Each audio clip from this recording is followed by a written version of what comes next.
สบายดีท่านผู้ชมและ FC ทุกๆท่านข่าวเกี่ยวกับเหตุการณ์ฆาตกรรมสะเทือนขวัญอยู่ที่เมืองง่าแขวงอุดมไส้เนาะ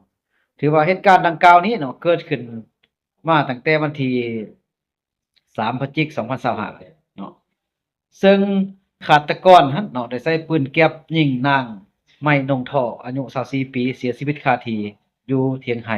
หรือว่าอยู่สนำเนาะภาษาท้องถิ่นเอิ้นว่าสนำ หรือว่าภาษาทั่วไปที่รู้จักกันเอิ้นว่าเถียงไร่เนาะของท้าวปอทเนาะนอกจากยิงเมียตัวเองเสียชีวิตแล้วเนาะยังได้ใช้ปืนแก๊ปกระบอกเดียวกันยิงท้าว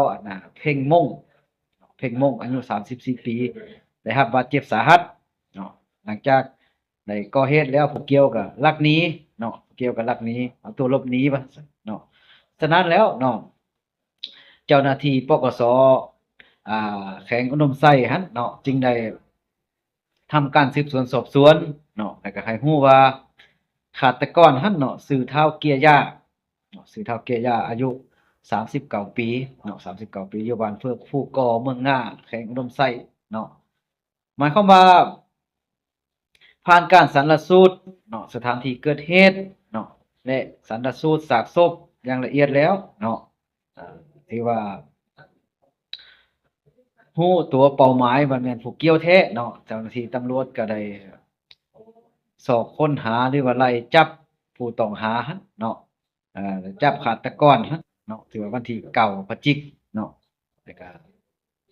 มาดำเนินคดีตามกฎหมายเนาะฉะนั้นแล้วเนาะในเวลาดำเนินคดีหั้นเนาะผู้เกี่ยวท้าวเกียร์ย่าเนาะถือว่าให้ความรับสารภาพว่าเนาะอยู่ในวันที่3พฤศจิกเวลา11โมงเนาะตัวเองที่ว่าตัวเองเนาะได้สังเกตเห็นเมียกับลูกสาวย่างไปย่างไปลี้อยู่สนำเนาะย่างไปลี้ไปเสื่อมตัวเองหั่นแหละเนาะอยู่สนำของท้าวปอท่อหั่นถือว่าเป็นน้องน้าหรือว่าน้องเมียตัวเองหั่นแหละเนาะน้องเมียตัวเองอยู่เขตบ้านภูเกาะเนาะจากนั้นก็ได้กะเกียมตัวเองก็ได้กะเกียมเครื่องต่างๆนั่นแหละเนาะกะเกียมเครื่องต่างๆเป็นต้นก็ข้าวสารเนาะเพื่อไปกินอันนี้ข้าวสาร1กิโลไฟฉาย1อันและมีด1ดวงเนาะย่างเข้าไปหาน้องนาอีกเนาะชื่อท้าวเหยียท่อเนาะไปหาน้องนาอีกผู้หนึ่งหั่นดิเนาะที่ท้าวเหยียท่ออยู่บ้านภูกอเพื่อไปขอยืมปืนแก๊ปนำผู้เกี่ยวเนาะเพื่อไปขอยืมปืนแก๊ปปืนที่ว่าปืนเป็นชาวบ้านใช้ยิงสัตว์ป่าใช้ผลิตขึ้นเองนั่นแหละเนาะปืนประถมประฐานปืนแก๊ปเนาะหลังจากได้ปืนมาแล้ว เองก็ตัดมาดัดเอาเหล็กอันนั้นมาดัดเห็นลูกมันเนาะเอิ้นว่าพื้นฐานว่าลูกโดดลูกป้อนใส่อันเหล้าปืนเนาะเพื่อยิงสัตว์ใหญ่หั่นน่ะเนาะสำหรับปืนแก๊ปเฮ็ดลูกผลิตลูกจำนวน3ลูกเนาะถือว่าจุดประสงค์โดยเฉพาะมันเอาไปยิงเมียตัวเองหั่นไปยิงเมียตัวเองจากนั้นแล้วก็หลังจากสำเร็จเนาะกักเกียมสำเร็จแล้วก็ย่างไปหาเมียกับลูกอยู่สนำเนาะอยู่สนำถือว่าพอไปฮอดกลางทางตัวเองก็ได้ ยัดลูกปืนเนาะยัดลูกปืนใส่ในเหล้าปืนนั่นแหละเนาะ1ลูกแล้วก็ลูกหวานจำนวนหนึ่งลูกหวานครับว่าลูกน้อยกับลูกโลดเขาเอิ้นว่าเนาะลูกหวานจำนวนหนึ่งแล้วย่างเข้าสนำบ่อนที่เมียกับลูกลีอยู่หั่นแหละเนาะแล้วหลังจากนั้นแล้วก็ตัวเองเนาะก็ย่างเข้าไปทางหลังเถียงไร่เถียงสนำหั่นแหละสังเกตเห็นเมียนอนอยู่ในเถียงเนาะสังเกตเห็นเมียนอนในเถียงเมื่อว่าผู้เป็นเมียเนาะ ฮู้ว่าอ่าผัวตัวเองมาแล้วก็สิมาทำร้ายเนาะหรือว่าสิมาหยังหั้นฮู้ว่ามันมาแนวบ่ดีหั้นแหละเนาะเออแล้วก็เลยลุกขึ้นหีบไขประตูเพื่อจะแล่นหนีเนาะเพื่อจะแล่นหนีแล้วก็เฒ่าเกียร์ย่าเนาะผู้เป็นผัวก็เลยใช้ปืนแก๊ปยิงใส่งอนโดนเนาะยิงใส่งอนโดนเมียเนาะเฮ็ดให้เมียล้มลงเสียชีวิตคาที่เสียชีวิตคาที่หลังจากยิงเมียแล้วเนาะหลังจากยิงเมียตัวเองแล้วเนาะ แล้วก็กลับมาอยู่เฮือนเนาะแล้วก็ไปลีอยู่ป่าพุ่นอยู่ป่ากองบ้านอยู่แคมป์บ้านพุ่นเนาะสังเกตยาไปลีอยู่ป่าจากนั้นเนาะหลังจากลีได้หลนแล้วก็ย่างกลับไปสนามอีกเนาะอยู่เขตบ้านเก่าหั่นเนาะเขตบ้านเก่าอีกพอกลางทางตัวเองน่ะยัดลูกปืนซะอีกเนาะยัดลูกปืนซะอีก1ลูกแล้วก็ไปลีอยู่ป่าแคมป์ทางเนาะไปลีอยู่ป่าแคมป์ทางหั่นเนาะป่าแคมป์ทาง แล้วก็ได้มีผู้ชายเทื่อหนึ่งเนาะย่างกำลังมา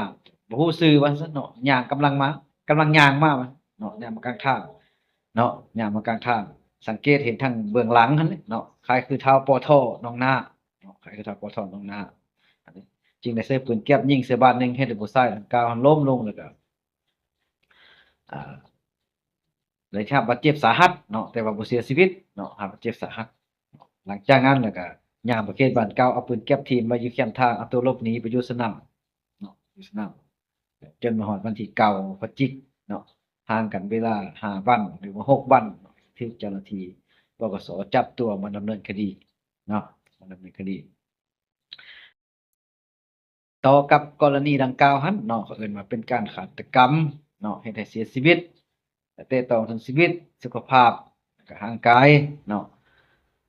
แล้วมาเบิ่งแง่กฎหมายต่อกับการฆาตกรรมของท้าวเกย่านี้เนาะที่ว่าตกอยู่ในมาตรา188ของประมวลกฎหมายอาญาเนาะอยู่ในเนื้อในมาตรา188หั้นเนาะเพิ่นก็ว่า บุคคลใดเนาะหากได้เฮ็ดให้ผู้อื่นเสียชีวิตโดยเจตนาจะถูกลงโทษตัดอิสรภาพแต่10ปีหา15ปีและก็ถูกปรับไหมแต่5ล้านกีบหา50ล้านกีบเนาะปรับไหมได้5ล้านกีบหา50ล้านกีบแล้วแต่กรณีเนาะเสียหายน้อยหลายหรือว่าแนวใดเนาะขึ้นกับกรณีมัน แล้ววรรคที่2เนาะในกรณีผู้กระทำผิดหากได้เอาการฆาตกรรมเป็นอาจินมีการจัดตั้งเป็นกลุ่มฆ่าคนโดยมีแผนการฆ่าคนอย่างโหดร้ายป่าเถื่อนเนาะฆ่าพนักงานที่กำลังปฏิบัติหน้าที่ฆ่าคนฆ่าหลายคนเนาะฆ่าผู้หญิงถือผ้าฆ่าเด็กฆ่าเมียหรือผัวฆ่าญาติใกล้ชิดฆ่าคนบ่มีความสามารถช่วยเหลือตนเองได้หรืออยู่ในสภาพที่อ่อนแอฆ่าคนเพื่อเอาอวัยวะฆ่าคนเพื่อปิดบังการกระทำผิดอื่นเนาะจะถูกลงโทษตัดอิสรภาพแต่15ปีหา20ปีเนาะ15ปีหา20ปีและก็จะปรับไหมแต่10ล้านกีบหา100ล้านกีบเนาะ10ล้านกีบหา100ล้านกีบอาจจะถูกจำกัดที่อยู่หรือตัดอิสรภาพตลอดชีวิตหรือประหารชีวิต หรือประหารชีวิตเนาะแล้วก็การกะเกี่ยมให้แก่การกระทำผิดก็หรือความพยายามก่อการกระทำผิดก็จะถูกได้รับการลงโทษเช่นเดียวกันเนาะฉะนั้นแล้วต่อกับการกระทำของท้าวเกย่าหั้นเนาะถือว่าเป็นการฆ่าเมียตัวเองเนาะฆ่าญาติใกล้ชิดเนาะแล้วก็เฮ็ดให้เกิดความเสียหายแก่ชีวิตทรัพย์สินของบุคคลอื่นสร้างความอ่า บ่สงบเนาะให้แก่สังคมแตะต้องถึงกฎหมายเนาะอาญาแห่งสปปลาวมาตรา188เนาะที่ได้กำหนดไว้อย่างชัดเจนเนาะอยู่ใน2-3วรรคเนาะวรรคที่1ถือว่าเป็นการเฮ็ดให้ผู้อื่นเสียชีวิตโดยเจตนาหรือว่าการฆ่าเนาะก็ถูกโทษอ่า5ปี50ปีแล้วก็ปรับไหมก็อยู่ในระดับ5ล้านกีบ50ล้านกีบ อยู่ในวรรคที่2นี้เนาะก็ถือว่าเป็นวรรคกรณีที่ว่าจงใจใส่ความรุนแรงมีการวางแผนการเนาะมีการจัดตั้งเป็นกลุ่มบ่เนาะหรือว่า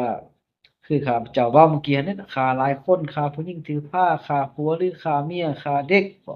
หรืออื่นๆเนาะที่ว่าโทษจะหนักขึ้นแล้วแต่กรณีของมันเนาะว่าจะโหดร้ายป่าเถื่อนจั่งใดนับแต่ลงโทษตัดอิสรภาพแต่15ปีหา20ปีจนไปถึงตลอดชีวิตจนไปถึงประหารชีวิตพู้นเนาะแล้วแต่กรณีของมันอยู่ในมาตรา188นี้เนาะฉะนั้นแล้วบรรดาท่านผู้ชมและ FC ทั้งหลายลองมาสังเกตเบิ่งว่าการกระทำของท้าวเกย่านี้มันสิตกอยู่ในกรณีใดเนาะเออจะถูกโทษอยู่ในระดับใดเนาะอันนี้ถือว่าเป็นข่าวแหล่งข่าวจากปกสแขวงอุดมไซเนาะที่ข้าพเจ้าได้เอาข้อมูล บทข่าวจากเพจหรือว่าจากข่าวสื่อสังคมออนไลน์มาสู่บรรดาท่านได้รับชมเนาะฉะนั้นแล้วคลิปนี้ขอจบเพียงเท่านี้เนาะขอขอบใจ